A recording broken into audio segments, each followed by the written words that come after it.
ನಮಸ್ಕಾರ. ನಾನು ಇವತ್ತಿನ ವಿಡಿಯೋದಲ್ಲಿ ಬೇಳೆ ಹಪ್ಪಳ ಮಾಡೋದು ತೋರಿಸ್ತಾ ಇದ್ದೀನಿ. ಈ ಕಾಳುಗಳು ಹಾಕ್ಬಿಟ್ಟು ಈ ಹಪ್ಪಳ ಟೇಸ್ಟ್ ಅಂತ ಸಕ್ಕತ್ತಾಗಿರುತ್ತೆ. ಆಮೇಲೆ ಮುದ್ದೆಗೆ, ಅನ್ನಕ್ಕೆ, ಆಮೇಲೆ ಸ್ವೀಟ್ಸ್ ಮಾಡಿದಾಗೆ ಎಲ್ಲ ಸೈಡ್ಸು, ಈವ್ನಿಂಗ್ ಸ್ನ್ಯಾಕ್ಸಿಗೂ ನಾವು ಮಾಡ್ಕೋಬೋದು. ಬನ್ನಿ ಆಗಿದ್ದರೆ ಯಾವ ಥರ ಮಾಡೋದು ಅಂತ ನೋಡ್ಕೊಂಬರೋಣ. ಇದಕ್ಕೆ ನೋಡಿ ನಾನಿಲ್ಲಿ 1.5 kg ಹೆಸರುಬೇಳೆ ತೊಗೊಂಡಿದ್ದೀನಿ, 1 kg ಉದ್ದಿನಬೇಳೆ ತೊಗೊಂಡಿದ್ದೀನಿ. ನಿಮ್ಗೆ ಈಕ್ವಲ್ ಕ್ವಾಂಟಿಟಿ ಬೇಕಂದ್ರೆ ತೊಗೋಬೋದು. ಇದನ್ನು ನಾನಿಲ್ಲಿ 1 kg ಉದ್ದಿನಬೇಳೆಗೆ 1.5 kg ಹೆಸರುಬೇಳೆ, ಒಂದು ಅಜ್ವಾನ ಒಂದು ಅರ್ಧ ಟೇಬಲ್ ಸ್ಪೂನ್ ತೊಗೊಂಡಿದ್ದೀನಿ. ಇನ್ನು ಧನಿಯಾ ಬೀಜ ಒಂದು 3 ಟೇಬಲ್ ಸ್ಪೂನಷ್ಟು.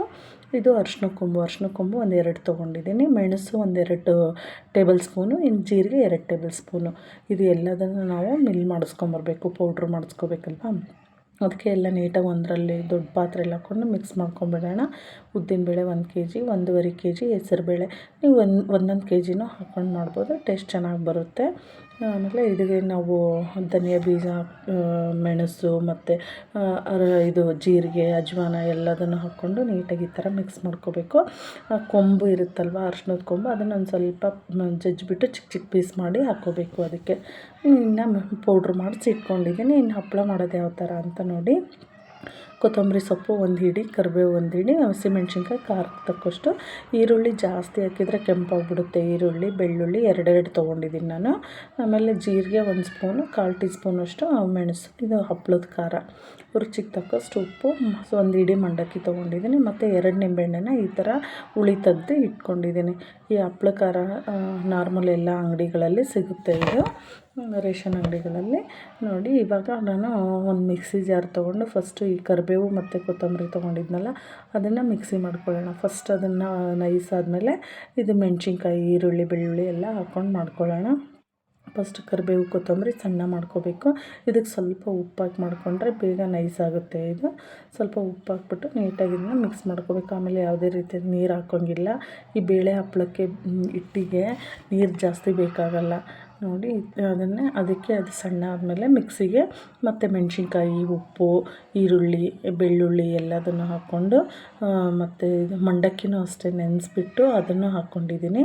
ಹಾಕ್ಕೊಂಡು ಈ ಥರ ನೈಸ್ ಪೇಸ್ಟ್ ಮಾಡಿ ಇಟ್ಕೊಳ್ಬೇಕು. ನೈಸ್ ಪೇಸ್ಟ್ ಮಾಡಿ ಈ ಹಿಟ್ಟಿಗೆ ಚೆನ್ನಾಗೆಲ್ಲ ಮಿಕ್ಸ್ ಮಾಡ್ಕೋಬೇಕು. ಇದನ್ನು ನೀರು ಮಾತ್ರ ಯಾವುದೇ ಕಾರಣಕ್ಕೂ ನೀರು ಹಾಕ್ಕೋಬೇಡಿ. ಇದು ಹಿಟ್ಟು ನೀರು ಜಾಸ್ತಿ ಹಿಡಿಯಲ್ಲ. ಆಮೇಲೆ ಇವಾಗ ಹಪ್ಳ ಖಾರ ಇತ್ತಲ್ವ, ಅದನ್ನು ನಾನು 2 ಸ್ಪೂನಷ್ಟು ತೊಗೊಂಡಿದ್ದೀನಿ. ಹಪ್ಳದ ಖಾರ ಎಲ್ಲ ನಾರ್ಮಲ್ಲು ಈ ಪ್ರಾವಿಷನ್ ಸ್ಟೋರ್ಸಲ್ಲಿ ಸಿಗುತ್ತೆ. ಇದು ಹಪ್ಳ ಖಾರ 2 ಸ್ಪೂನು, ಮತ್ತು 1-2 ನಿಂಬೆಹಣ್ಣಿನ ರಸ ತೆಗೆದುಕೊಂಡಿದ್ನಲ್ಲ, ಅದು ಹಪ್ಳ ಖಾರ ಹಾಕೋದ್ರಿಂದ ಹಪ್ಪಳ ಸ್ಮೂತಾಗಿ ಚೆನ್ನಾಗಾಗುತ್ತೆ ಟೇಸ್ಟು. ಅದಕ್ಕೋಸ್ಕರ ಇನ್ನು ನಾನು ಮಂಡಕ್ಕಿನೂ ಮಿಕ್ಸಿಗೆ ಹಾಕ್ಕೊಂಡಿದ್ದೆ. ಎಲ್ಲದನ್ನು ಹಾಕ್ಬಿಟ್ಟು ಚೆನ್ನಾಗಿ ಒಂದ್ಸರಿ ನೀಟಾಗಿ ಮಿಕ್ಸ್ ಮಾಡ್ಕೊಳ್ಳೋಣ. ನೀಟಾಗಿ ಮಿಕ್ಸ್ ಮಾಡಿ ಇವಾಗ ಒಂದ್ಸರಿ ನಾವು ಟೇಸ್ಟ್ ನೋಡ್ಕೋಬೇಕು. ಉಪ್ಪು ಏನಾದರೂ ಸ್ವಲ್ಪ ಕಡಿಮೆ ಅನಿಸಿದರೆ ಈ ಟೈಮಲ್ಲಿ ನಾವು ಟೇಬಲ್ ಸಾಲ್ಟ್ ಹಾಕ್ಕೊಂಡು ಮಿಕ್ಸ್ ಮಾಡಿಕೊಂಡ್ರೆ ಉಪ್ಪು ಸರಿ ಹೋಗುತ್ತೆ. ಖಾರಕ್ಕೆ ನಿಮಗೆ ಅಚ್ಚ ಖಾರದ ಪುಡಿನೂ ಹಾಕ್ಕೋಬೋದು, ಒಣ ಖಾರನ. ಹಸಿ ಖಾರ ಬೇಕಂದರೆ ಹಸಿ ಖಾರ, ಇಲ್ಲಾಂದರೆ ಲವಂಗ ಮೆಣಸಿನ್ಕಾಯಿ ಚಿಕ್ಕದು ಬರುತ್ತಲ್ವ, ಆ ಮೆಣಸಿನ್ಕಾಯಿನೂ ನಾವು ಹಾಕ್ಕೋಬೋದು. ಖಾರ ನಿಮ್ಗೆ ಯಾವ ಥರ ಖಾರ ಬೇಕೋ ಅದನ್ನು ನೋಡಿಬಿಟ್ಟು ಹಾಕ್ಕೊಳ್ಳಿ. ನಾನಿಲ್ಲಿ ಹಸಿಮೆಣ್ಸಿನ್ಕಾಯಿ ಹಾಕ್ಕೊಂಡಿದ್ದೀನಿ.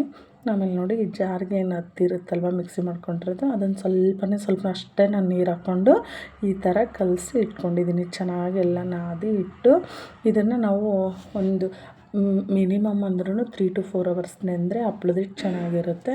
ನಾವು ಬೆಳಗ್ಗೆ ಮಾಡೋಣ ಅಂತ ನಾನು ರಾತ್ರಿನೇ ಕಲಸಿಟ್ಟಿದ್ವಿ. ರಾತ್ರಿನೇ ಎಲ್ಲ ಕಲಸಿಟ್ಟು ಬೆಳಗ್ಗೆ ಚೆನ್ನಾಗಿ ನೆಂದಿರುತ್ತೆ. ಇವಾಗ ನೋಡಿ ಎಷ್ಟು ಚೆನ್ನಾಗಿ ನೆಂದಿದೆ. ಅದನ್ನು ಸ್ವಲ್ಪ ಕೈಗೆ ಎಣ್ಣೆ ಹಚ್ಕೊಂಡು ಈ ಥರ ಹಿಂಗೆ ಉದ್ದಕ್ಕೆ ಮಾಡಿಕೊಂಡು, ನಮಗೆ ಯಾವ ಸೈಜ್ ಹಪ್ಪಳ ಬೇಕೋ ಆ ಸೈಜ್ ಹಪ್ಪಳಕ್ಕೆ ಚಿಕ್ಕದು ಪೀಸ್ ಮಾಡಿಟ್ಕೊಂಡು ನೋಡಿ ಈ ಥರ ಉಳ್ಳೆ ಮಾಡಿ ಇಟ್ಕೋಬೇಕು. ಎಲ್ಲದನ್ನು ಇದೇ ಥರ ನಾನು ಹಪ್ಳದ ಹಿಟ್ಟೇನು ಕಲಸಿಟ್ಕೊಂಡಿದ್ನಲ್ವ, ಎಲ್ಲದನ್ನು ಅದೇ ಥರ ಚಿಕ್ಕದು ಪೀಸ್ ಮಾಡಿ ಒಂದೇ ಸೈಜ್ಗೆ ಈ ಥರ ಎಲ್ಲ ಉಳ್ಳೆ ಮಾಡಿಕೊಂಡು ಇಟ್ಕೊಂಡಿದ್ದೀನಿ. ಫಸ್ಟ್ ಈ ಥರ ಎಲ್ಲ ಮಾಡಿಟ್ಕೊಂಡ್ಬಿಟ್ರೆ ನಾವು ಬೇಗ ಹಪ್ಪಳನ ಮಾಡ್ಕೋಬೋದು.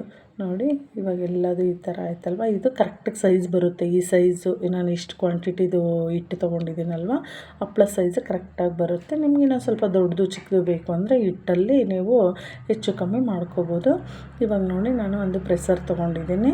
ಈ ಚಪಾತಿ ಪ್ರೆಸರು, ಹಪ್ಪಳ ಮಾಡ್ತೀವಲ್ವ, ಹಪ್ಪಳ ಪ್ರೆಸರ್ ತೊಗೊಂಡ್ಬಿಟ್ಟು ಫಸ್ಟಿಗಷ್ಟೇ ನಾನು ಈ ಥರ ಕವರಿಗೆ ಒಂದು ಸ್ವಲ್ಪನೇ ಎಣ್ಣೆ ಹಚ್ಕೊಂಡಿದ್ದೆ. ಎಣ್ಣೆ ಹಚ್ಕೊಂಡು ಆ ಹಪ್ಳದ ಉಳ್ಳೆ ಇಟ್ಬಿಟ್ಟು ನೋಡಿ ಈ ಥರ ಪ್ರೆಸ್ ಮಾಡಿದರೆ ಈ ಥರ ಆಗುತ್ತೆ. ಎಲ್ಲದನ್ನು ಒಂದು ಸ್ವಲ್ಪ ನಾನು ಈ ಥರ ಮಾಡಿಟ್ಕೊಂಡು, ಆಮೇಲೆ ಮಣೆ ಮತ್ತು ಲತ್ತುಡಿಯಲ್ಲಿ ಇದನ್ನು ಇನ್ನೇನು ಪ್ರೆಸ್ ಮಾಡಿ ಇಟ್ಕೊಂಡಿರ್ತೀವಲ್ವ ಈ ಹಪ್ಳನ ಉದ್ದಬೇಕು. ನಾವು ಬರೀ ಈ ಥರ ಪ್ರೆಸ್ ಮಾಡಿ ಹಾಕೋದ್ರಿಂದ ದಪ್ಪ ಇರುತ್ತೆ, ಹಪ್ಳ ಚೆನ್ನಾಗಿ ಬರಲ್ಲ. ಇವಾಗ ನಾವು ಇದನ್ನು ಉದ್ದೋದು ಬೇಗ ಆಗುತ್ತೆ ಅಂತ ಅಷ್ಟೇ ಜಸ್ಟ್ ಒಂದಿಷ್ಟು ಪ್ರೆಸ್ ಮಾಡಿ ಇಟ್ಕೊಳ್ಳೋದು. ಇವಾಗ ನಾವು ಇದನ್ನು ನೋಡಿ ಹಿಟ್ಟು ಹಚ್ಬಿಟ್ಟು ನಾನು ಉದ್ದುತ್ತಾ ಇದ್ದೀನಿ. ಈ ಹಿಟ್ಟು ನಾವೇನು ಬೇಳೆದನ್ನು ಹಾಕ್ಸಿಟ್ಕೊಂಡಿದ್ವಲ್ಲ ಆ ಹಿಟ್ಟಾದರೂ ಹಾಕ್ಕೋಬೋದು, ಇಲ್ಲಾಂದರೆ ನಾವು ಅಕ್ಕಿ ಹಿಟ್ಟಾದ್ರೂ ತಗೋಬೋದು ಉದ್ದಕ್ಕೆ. ನೋಡಿ ಈ ಥರ ಒಂದು ಸ್ವಲ್ಪ ಉದ್ಬಿಟ್ಟು ಈ ಸೈಜ್ ಆದರೆ ಚೆನ್ನಾಗಿ ಬರುತ್ತೆ ಹಪ್ಳ. ತುಂಬ ದಪ್ಪನೂ ಇರಬಾರ್ದು, ತುಂಬ ತೆಳ್ಳನೂ ಇರಬಾರ್ದು. ಈ ಹಪ್ಳ ಮೀಡಿಯಮ್ ಇರಬೇಕು. ನೋಡಿ ಇಷ್ಟಾದರೆ ಕರೆಕ್ಟಾಗಿ ಆಗುತ್ತೆ. ಇವಾಗ ಇನ್ನೊಂದು ನೋಡಿ ಇಷ್ಟೇ ಜಸ್ಟ್ ನಾವೇನು ಪ್ರೆಸ್ ಮಾಡಿ ಇಟ್ಕೊಂಡಿರ್ತೀವಿ ಅಲ್ವ, ಉದ್ದೋದು ಬೇಗ ಆಗುತ್ತೆ. ಪ್ರೆಸ್ ಮಾಡಲಿಲ್ಲ ಅಂದರೆ ಟೈಮ್ ತುಂಬ ಹಿಡಿಯುತ್ತೆ ಉದ್ದಕ್ಕೆ. ಈ ಥರ ಈಸಿಯಾಗಿ ನಾವು ಮಾಡ್ಕೊಬೋದು. ಪ್ರೆಸ್ ಮಾಡ್ಕೊಂಡು ಸ್ವಲ್ಪ ಇಟ್ಕೊಂಡು ಆಮೇಲೆ ಒಂದು ಸ್ವಲ್ಪ ಹಿಟ್ಟು ಹಚ್ಕೊಂಡು ಈ ಥರ ಉದ್ದೋದು ನೋಡಿ, ಉದ್ದೋದೂ ಬೇಗ ಆಗುತ್ತೆ, ಹಪ್ಳನೂ ಚೆನ್ನಾಗಿ ಆಗ್ತವೆ. ಈ ಥರ ಉದ್ದಿ ಹಾಕೋದ್ರಿಂದ ಎಲ್ಲದನ್ನು ನಾನು ಇದೇ ಥರ ಉದ್ದಿ ಇಟ್ಕೊಂಡಿದ್ದೀನಿ. ಅಷ್ಟು ಹಪ್ಳನೂ ಈ ಥರ ನೋಡಿ ಉದ್ದಿ ಇಟ್ಕೊಂಡಿದ್ದೀನಿ. ನೋಡಿ ಕರೆಕ್ಟಾಗಿ ಆಗಿದೆ. ತುಂಬ ದಪ್ಪ ಆಗಿಲ್ಲ, ತುಂಬ ತೆಳ್ಳ ಆದ್ರೂ ಸೀದೋಗ್ಬಿಡುತ್ತೆ, ಕೆಂಪಾಗಿಬಿಡುತ್ತೆ ನಾವು ಕರಿಬೇಕಾದ್ರೆ ಇಲ್ಲ ಸುಡಬೇಕಾದ್ರೆ. ಅದಕ್ಕೆ ತುಂಬ ದಪ್ಪ ಇರಬಾರ್ದು, ತುಂಬ ತೆಳ್ಳ ಇರಬಾರ್ದು, ಮೀಡಿಯಮಾಗಿ ಉದ್ದಿ ಇಟ್ಕೋಬೇಕು. ಆಮೇಲೆ ಉದ್ದಿ ನಾವು ಎಲ್ಲದೂ ಉದ್ದಾಗೋ ತನಕ ಒಂದ್ರ ಮೇಲೆ ಒಂದು ಹಾಕಿದರೆ ನಾವೇನು ಹಿಟ್ಟು ಹಚ್ಚಿರ್ತೀವಲ್ವ ಅದನ್ನು ಸ್ವಲ್ಪ ನೆಂದುಬಿಟ್ಟು ಹಿಟ್ಟು ಕಾಣಿಸಲ್ಲ, ಸ್ವಲ್ಪ ಕಡಿಮೆ ಆಗುತ್ತೆ. ಉದ್ದಿ ಒಂದ್ರ ಮೇಲೆ ಒಂದು ಹಾಕ್ಕೊಂಡು ಒಂದು ಸ್ವಲ್ಪ ಆದಮೇಲೆ ನಾವು ಈ ಹಪ್ಳನ ನೆರಳಲ್ಲೇ ಒಣಗಿಸ್ಬೇಕು. ನೆರಳಲ್ಲೇ ಒಣಗಿಸಿ ನೆಕ್ಸ್ಟ್ ಡೇ ಒನ್ ಡೇ ನೆರಳಲ್ಲೇ, ನಾನು ಇಲ್ಲಿ ಒಣಗಾಕೋದು ತೋರಿಸ್ತಾ ಇದ್ದೀನಲ್ಲ, ಒಣಗಾಕೋದು ಇದೇ ಥರ ಒಣಗಾಕಬೇಕು. ಫುಲ್ಲು ಗ್ಯಾಪ್ ಬಿಟ್ಟು ಹಾಕಿದರೆ ಹಪ್ಳ ಫುಲ್ಲು ಮಡಿಸ್ಕೊಂಡ್ಬಿಡುತ್ತೆ. ಅಂದರೆ ನಮ್ಗೆ ಇಟ್ಕೊಳ್ಳೋಕೆ ಪ್ಲೇಸು ಜಾಸ್ತಿ ಬೇಕಾಗುತ್ತೆ. ಈ ಥರ ಒಂದ್ರ ಮೇಲೆ ಒಂದು ಹಾಕ್ಬಿಟ್ಟು ನೈಟೆಲ್ಲ ಬಿಟ್ಬಿಡಬೇಕು. ನೆಕ್ಸ್ಟ್ ಡೇ ಮಾರ್ನಿಂಗು ನಾವು ತುಂಬ ಬಿಸಿಲಿಗೆ ಹಾಕ್ಬಾರ್ದು, ಒಂದು ಸ್ವಲ್ಪ ಬೆಳಗಿನ ಬಿಸಿಲಲ್ಲಿ ಒಂದು ಅರ್ಧ ಗಂಟೆ ಹಾಕಿದರೆ ಸಾಕು, ಅದು ಚೆನ್ನಾಗಾಗುತ್ತೆ. ಅರ್ಧ ಗಂಟೆಗೆ ಹಾಕ್ಬಿಟ್ಟು ತೆಗೆದುಬಿಡಬೇಕು.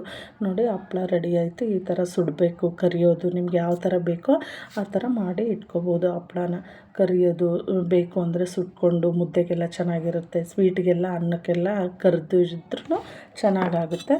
ಟೇಸ್ಟ್ ಅಂತೂ ತುಂಬ ಚೆನ್ನಾಗಿ ಬಂದಿದೆ. ನಿಮಗೂ ಈ ವಿಡಿಯೋ ಇಷ್ಟ ಆದರೆ ಪ್ಲೀಸ್ ಲೈಕ್ ಮಾಡಿ, ಶೇರ್ ಮಾಡಿ, ಸಬ್ಸ್ಕ್ರೈಬ್ ಮಾಡಿ. Thank you.